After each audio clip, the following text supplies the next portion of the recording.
Vamos ver como que são essas reações de biotransformação. As reações de biotransformações, elas são divididas em dois tipos. Nós chamamos reações de fase 1 e reações de fase 2. Nas reações de fase 1, nós temos alguns exemplos: oxidação, redução, hidrólise, entre outras. Já nas reações de fase 2, nós temos a sulfatação, a acetilação, a glicuronidação, também existem outras, essas são alguns exemplos apenas. Geralmente nas reações de fase 1, a molécula da droga sofre pequenas modificações e é comum que após essa reação ela promova, ela gere alguns metabólitos que ainda têm alguma atividade. Já nas reações de fase 2, vai ser acrescentada na molécula da droga uma outra estrutura química, geralmente bastante grande, o que vai causar uma alteração bastante radical na molécula do fármaco, e isso geralmente leva à sua inativação. Eu vou dar exemplo mais adiante. Essas reações de fase 2, como elas vai ser acrescentado na molécula da droga uma outra estrutura, é comum elas também serem chamadas de reações de conjugação, porque vai ser conjugado na molécula da droga uma outra estrutura.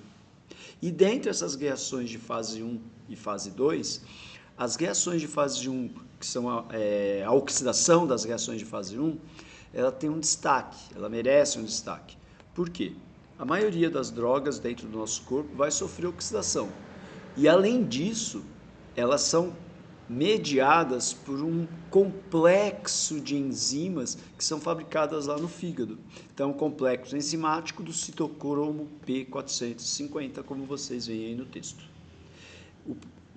Por que isso merece um destaque?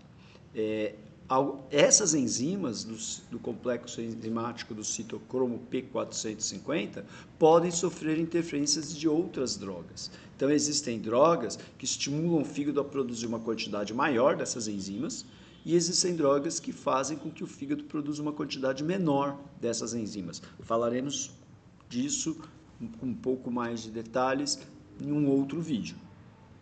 Então, esse complexo enzimático do citocromo P450 é bastante importante. Coloquei aqui o exemplo de um fármaco que sofre reação de fase 1 e depois uma reação de fase 2. Eu peguei o exemplo do ácido acetilsalicílico. Então, aqui embaixo na ilustração, vocês veem aqui a estrutura química do ácido acetilsalicílico e ele sofre uma reação de fase 1 chamada hidrólise. Ao sofrer a hidrólise, observem que esse ácido acetilsalicílico vai ocorrer uma quebra aqui nessa parte da molécula e ele vai se transformar em ácido salicílico. Hidrólise é uma reação que acontece com a água. E esse ácido salicílico, ele ainda apresenta uma atividade, aliás, as mesmas atividades do ácido acetilsalicílico, só que geralmente ele é mais tóxico, ele é um pouco mais tóxico, causa a incidência de efeitos colaterais é bem maior. Então, como esse ácido salicílico, ele vai continuar promovendo algum efeito no organismo, ele também vai sofrer uma nova reação química, uma nova reação de biotransformação, só que agora de fase 2, e vai ser metabolizado de novo, né? Ele vai ser biotransformado. Então, observem aqui, que nessa reação de conjugação, essa fase 2, foi acrescentado na molécula do ácido salicílico uma outra estrutura, que é o ácido glicurônico. Então, essa reação aqui é uma reação de glicuronidação. Observem que nessa segunda reação, essa reação de glicuronidação, fez com que a molécula da droga sofresse uma alteração bastante radical, mudou completamente a sua estrutura química. E saibam que para que uma droga, já foi falado isso em outros vídeos, possa promover o seu efeito, ela vai precisar de se encaixar no alvo onde ela tem que agir. E para isso ela tem que ter uma estrutura complementar a esse alvo. É como se fosse um brinquedo Lego, né? Cada peça tem a sua peça complementar onde ela se encaixa. Se você fizer alguma alteração naquela peça, ela não vai mais se encaixar no seu alvo. E é o que acontece aqui.